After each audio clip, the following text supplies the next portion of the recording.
Welcome back, everybody, to Laying the Points with Luca Rosano. I'm your host, Luca Rosano, coming to you on this Monday, April 25th, with a full slate of things to talk about. This is going to be an all NBA playoff show. We got storylines to react to, we got games to break down, and we just got a whole ton of things to talk about. As we're first going to start here talking about one of the biggest games tonight that I'm personally looking forward to. The Toronto Raptors will be in Philly for a game 5. Yes, the Raptors staved off elimination with a big game 4 win in Toronto to make it to this pivotal game 5 as they look to become the first team in NBA history to overcome an 0-3 series deficit.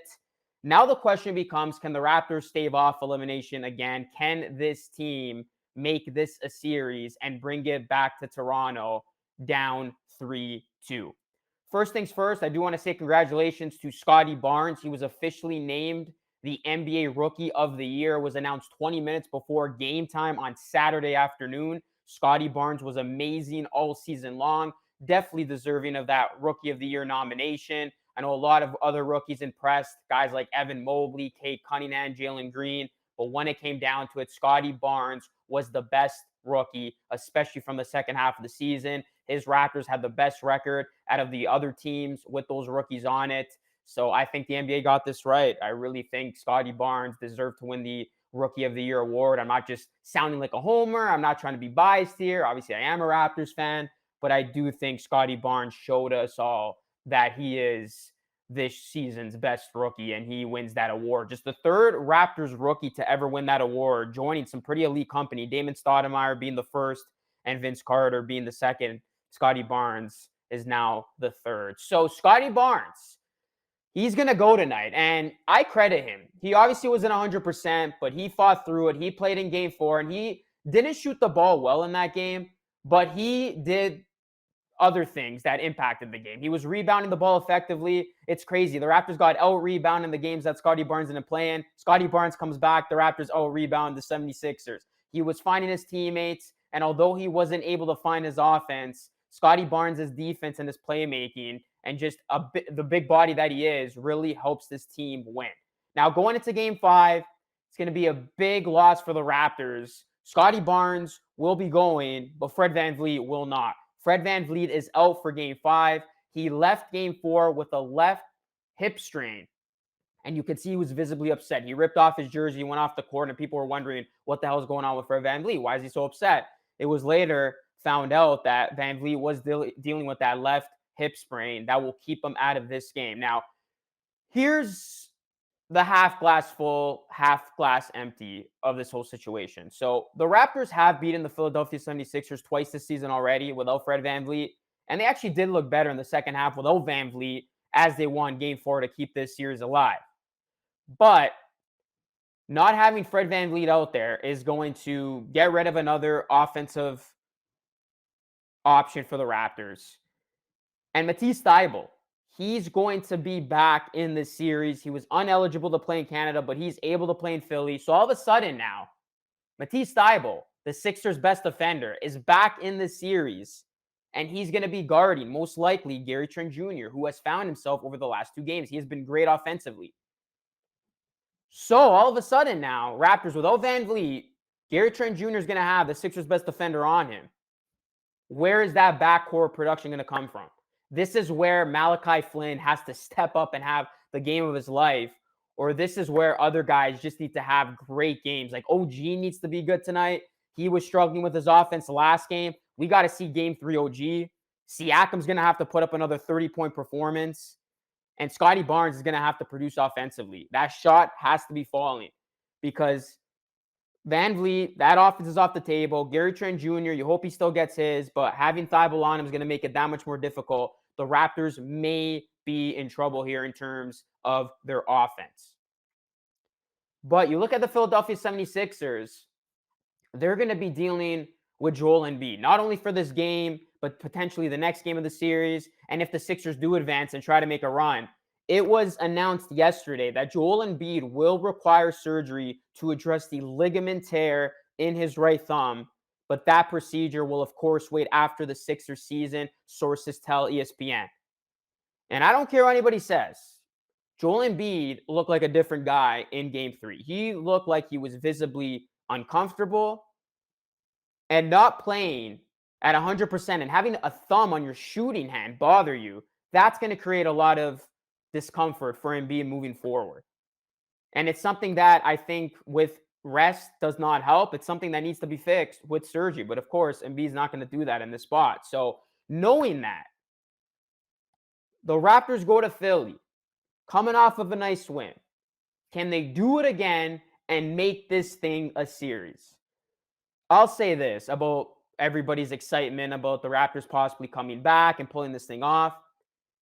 If the Raptors win in Philly tonight with no Van Vliet, Scotty Barnes hobbled, and go into that environment, that crazy environment that is Philly, and can beat Embiid and James Harden again, and Embiid does not look like his old self and struggles once again, the Raptors might have a chance to actually pull this thing off. I might be sounding crazy, but tonight will suggest the whole time. If you're Philadelphia, you need to close this series out. You got to beat the Raptors. You got to take them away in a statement type of way. You cannot leave that door further open by coming out flat and losing this game, because there's going to be 2 days off in between, and then you go back to Canada. You're going to be missing Thibault again. The pressure's going to build. Philadelphia has to end this series tonight, and if you're a Sixers fan, you better hope that's the case, because if the Raptors can overcome their new issues that have crossed this team over the last couple of days, Van Vliet being out, and they're still able to overcome that and get a win, we might have a series with the Raptors down 3-2.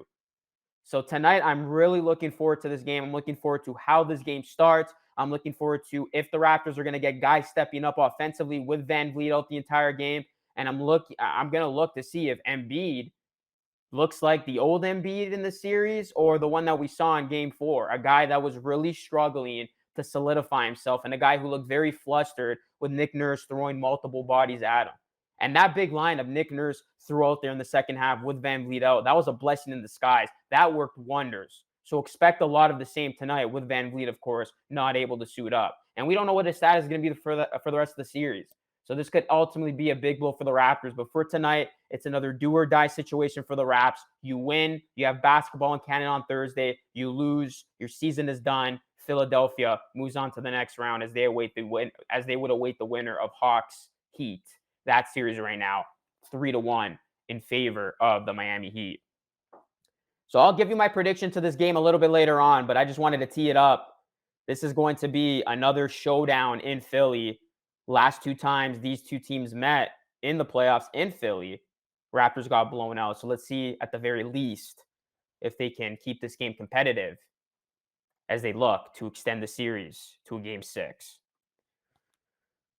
So from one team that's trying to make history in the Toronto Raptors to another team that is now going to have to try to make history to keep their postseason alive. The Brooklyn Nets, a team that, quite frankly, are falling apart right now. This is a team that I had coming out of the East.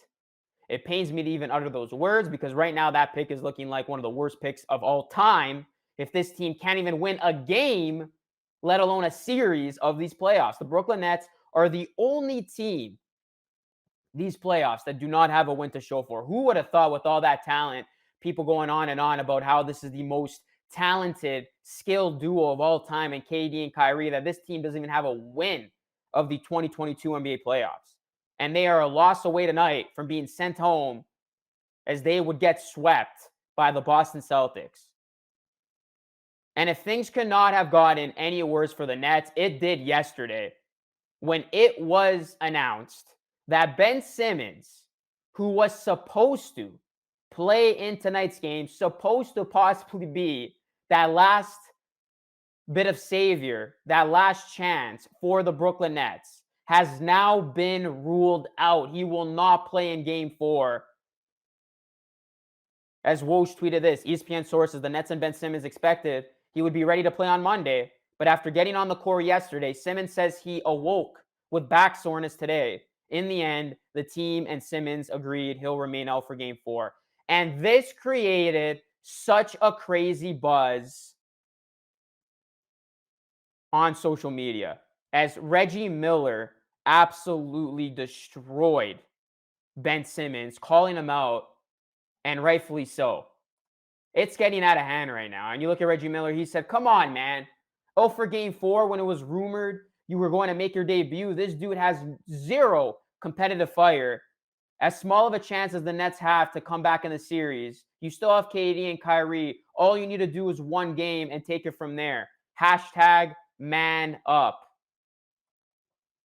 I could not have agreed more with Reggie Miller. And this is a guy who played in competitive series in 90s basketball, telling a newer generation player to man up. I don't know what the hell's going on with Ben Simmons right now, but this has become an absolute joke. Stephen A. Smith went off on Ben Simmons today as well. But what can I say? Ben Simmons is going to sit the entire season out because of what? Because he got his feelings hurt by the Philadelphia 76ers? After it was said that he was going to give it a go for this game 4, he sees that his Nets team are down 0-3. So he says, oh, hold up. I'm not going to come back and lose and get swept. I'm going to set out another game. I'm going to leave my team hanging. That's exactly what this is. Don't give me this nonsense that Ben Simmons is out with a back soreness when he's had an entire season to get ready for this moment. And it was said that he was closing in on a return. This dude flat out quit on his team because he saw the situation of the series with the Nets down 0-3. He didn't want any of that. He did not want to put himself in this situation and be made fun of potentially even further if he was unable to come back and be serviceable for this Nets team. But it's like at some point, Ben Simmons has to just look himself in the mirror and say, what am I doing? You are willingly letting everybody make a mockery out of your name because you simply don't want to man up, get out there on the court, and at least attempt to help your team. And here's the thing. The Nets are down 0-3. Yes, no team has ever done that in terms of coming back in NBA history. I get all that. But the Nets have the talent to become the first team to do that. You're talking about the most talented team to ever be down 0-3, in my opinion, in an NBA playoff series. Ben Simmons comes back. He doesn't need to shoot the damn ball. He doesn't have to do anything offensively. You're at least helping your team where they need you the most, and that's on defense. That's finding open shooters, attracting a defender as you can give KD and Kyrie some rest. But by this dude not being out there, now you're just putting everything on the Nets duo. And if the Nets lose tonight, their season is over. And does Ben Simmons does he honestly think he's going to be looked good after this? If the Nets do lose tonight in a game that he didn't want to suit up for and his team does get swept, he really thinks that's going to make him look any better. I don't know what this dude is thinking, but right now, we all call his bluff. Ben Simmons is shying away from big moments. He is making a fool out of himself, and he just flat out quit on his new team. And I was here on NBA trade deadline day. We did a special broadcast with the parlay. And I said the Brooklyn Nets won that trade. But fast forward now, a couple months later, seeing how this whole debacle has unfolded, it's looking like the Nets lost this trade because on one side, at least James Harden is playing for the Philadelphia 76ers, and the Sixers are a win away from advancing to the second round. Meanwhile, the Brooklyn Nets are about to get swept, embarrassed, and Ben Simmons isn't even out there on the court. This has turned into a crazy, crazy situation for the Nets. And it's been reported that Nets players are even in awe. The Nets organization is even in awe of how this Ben Simmons situation is going down. So I don't know what the future of Ben Simmons is. I don't know when the hell we're going to see this guy back. But if the Nets lose tonight, it's not going to be this season because they're going to be going bye-bye. They're going to be getting swept by the Boston Celtics, who I will give their flowers. The Boston Celtics have looked legit. Best defense in the NBA. This is a team that they can make a run, and I would not be surprised if they do make it to the NBA Finals if they're able to just dismantle the Nets as they have. So the Nets are falling apart, and Ben Simmons is part of the reason why. The next thing I want to look at here, biggest surprise of the NBA playoffs so far. So I know there was talk before that people made an argument that the NBA first round should be shortened. We should go back to the best of 5. because usually in the first round, one team is clearly better than the other, and it makes for some very lopsided series. And although we do have a couple of series that are lopsided in terms of teams being up 3-1, I disagree of going back to the old way. I like these best of 7 first round playoff series because you never know what's going to happen. So going back to my biggest surprise of the NBA playoffs so far, the Nets have been a big surprise down 0-3. The Raptors have been a big surprise down 1-3. But my biggest surprise has been the New Orleans Pelicans tied 2-2 with the Phoenix Suns with a chance now to actually pull off this monumental upset. An upset that I think would go down as the biggest upset in NBA playoff history, surpassing the great 2007 upset when the We Believe Warriors, as the 8th seed, took down the 67-win Dallas Mavericks. But you look at this matchup. I know Devin Booker got injured. I know he's not going to be going out for the couple of games, for the next couple of games. He's going to be out the series. But the Pelicans got into the playoffs needing to win 2 play-in games at 36-46. If they actually pull this off and they beat the 64-win Suns as a team that was 10 games under 500, this is going to go down as the biggest upset ever, in my opinion. It's unbelievable what the Pelicans have been doing. And this is all coming without, quote unquote, their best player in Zion Williamson. This Pelicans team has grown up before our very eyes. And game 4 was as convincing of a win that you could have ever expected in this series. That leads many people to think the Pelicans can actually pull this thing off. They had 30 from Brandon Ingram, who's turning into a stud, a star right in front of our eyes. Valanciunas, ex-Raptor, had 26 and 15. McCollum had 18. And how about Herb Jones? He had everybody talking last night. 13 points, but it was his defense that got people talking, suggesting that this kid could one day become a Defensive Player of the Year award winner. And I would not discredit that. The Pelicans downright punched the Suns in the mouth. And now, if you're the Phoenix Suns, you might be in some trouble. Devin Booker's not coming back this round to save you. Chris Paul looked horrible in game number 5. He only had 4 points, 3 rebounds, and he did have 11 assists. But where's this offense now going to come from for the Phoenix Suns? And now you're going to go back home where you have been the best home team. But this Pelicans team, they are playing with a bunch of confidence. They're playing with house money. And they're looking at the series as a one that they can very well win. They're not backing down. They're not going to be afraid. They're not going to shy away here. They've already taken 2 games. And now you got to beat a Suns team that will be without their best player just 2 more times. And the rumor on the street is that Scott Foster might be the official for game 5 or game 6, pardon me. Or game 5. Yesterday was game 4. For game 5. And Chris Paul is 0-14 lifetime against Scott Foster in the postseason. They lose that game. They go down 3-2 and you go back to New Orleans for a game 6 in that hot environment. This one might be over in 6 in favor of the Pelicans. Now, I'm not ready to write off the Suns. That would just be foolish. This is a team that did manage to win a whole bunch of games, and they did have guys out throughout the regular season. But they got to win next game. If they slip up and they lose at home for game 5 and they go down 3-2, I think the Pelicans have this one. But it's just remarkable in my eyes that the Pelicans, who had no business being in the spot, a 36-win team, would not make the playoffs in any other year, has a chance because of the play-in. They beat 2 solid teams to get in, not to mention the Clippers, who were a big disappointment. And now they're actually going at and challenging the Suns with a good chance to win this series. You literally could not have seen this coming. I had the Suns in 4. And here the Pelicans are making this a series where they're at least going to be playing in 6 games. Unbelievable stuff.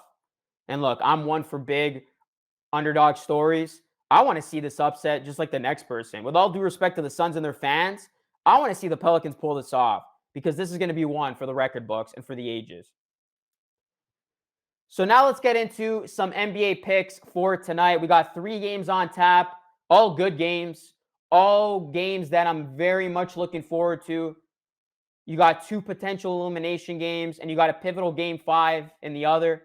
But let's start with Celtics Nets. The Nets looking to avoid the sweep. Can they at least extend the series to a 5th game back in Beantown? They are the 1-point favorite here. I think the Nets get it done. I do not think this team will get swept. If they do, they deserve every bit of slander that is going to come their way. But I just think this team has too much talent to get swept. And I'm looking at KD and Kyrie to step up here, man. Because this team, these 2 players, these superstar type players, especially KD, you do not want to let the other team, a division rival, sweep you on your home court, eliminating you from the playoffs. At least show some heart, at least have some dignity to fight and make this thing respectable by winning the game. So I'm going to go with the notion that the Nets do that KD bounces back because he had a horrible game for a 3. And those 2 guys, and Kyrie and KD, step up because Bruce Brown was the Nets' best player in game 3. And when Bruce Brown is your best player, you know you're not going to win that game. So give me the Nets to bounce back here and extend the series going back to Boston. I like the Nets -1. Next game. Raptors 76ers. Can the Raptors extend this series? I don't know about winning. I'm not going to comment on that, but what I will comment on is the Raptors will make this game a lot closer than the first 2 in Philly. And I'm actually surprised the spread is as big as it is. Now, actually, I lied. I'm not surprised, and it's -8. I'm not surprised because you look at the last 2 in Philly, Raptors got blown out, and Van Vliet's now out.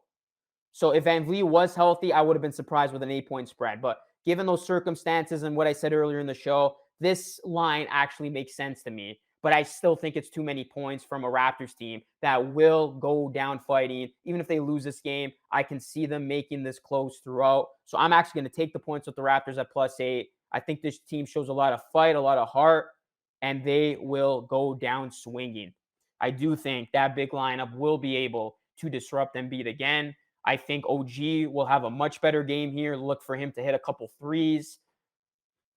The X factor is going to be Siakam. Which version of Siakam are we going to get? Are we going to get the Siakam we saw in game number 4, who dropped 30? Or are we going to get the Siakam that we got in game number 3, a guy that did not look comfortable? He looked lost in big moments, especially in the final quarter. So Siakam's going to be the X factor here. I think the Raptors need 30 from Siakam if they want to win this game. So we'll see what happens there. But I will bank on the Raptors covering that number. I will take the 8 points with the Toronto Raptors. And then the final game of the night, Luca Doncic did come back last game, and it was a fun one.